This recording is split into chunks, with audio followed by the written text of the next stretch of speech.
ध्रुव का ध्यान इरा की बातों से हटकर उस शख्स पर गया।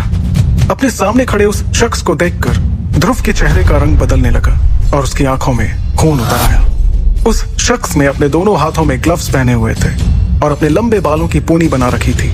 ये वो शख्स था जो ध्रुव का दूर का भाई होने के साथ साथ ध्रुव की शक्तियां कम होने पर उसका हमेशा ही मजाक उड़ाता था।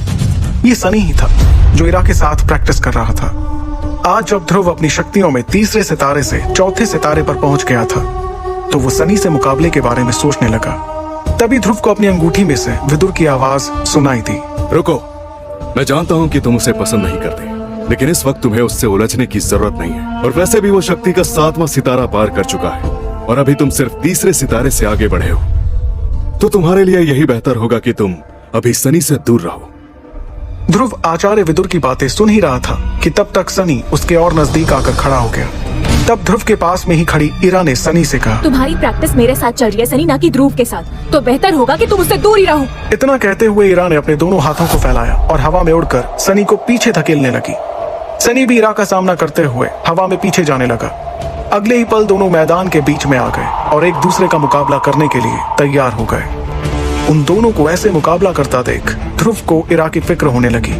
तभी अंगूठी में से विदुर ने कहा, तुम इरा की फिक्र मत करो, क्योंकि इस पूरे मैदान में एक अकेली वो ही है जो कि शक्ति के 8वें सितारे को पार कर चुकी है और 9वें सितारे पर है। उस दिन मेकी ने उससे मुकाबला इसलिए नहीं किया क्योंकि वो जड़ी बूटियों को सुरक्षित करना चाहती थी। ध्रुव ने कहा, मुझे मालूम है। फिर विदुर ने ध्रुव को देखते हुए पूछा, तो फिर इतने परेशान क्यों हो रहे हो? अच्छा, अब समझा। अमृत धारा के लिए पैसों का इंतजाम जो करना है, इसलिए परेशान हो।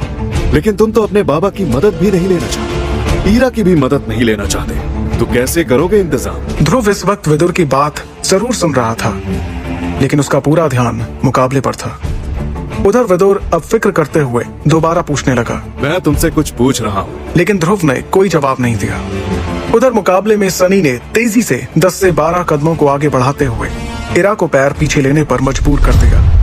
तब इरा ने बड़ी सूझबूझ के साथ अपने आप को संभालते हुए खुद को थोड़ा एक तरफ झुकाया, जिससे सनी औंधे मुंह जमीन पर जा गिरा। इरा ने उसका मजाक उड़ाते हुए कहा, क्यों आया मजा, और कोशिश करनी है?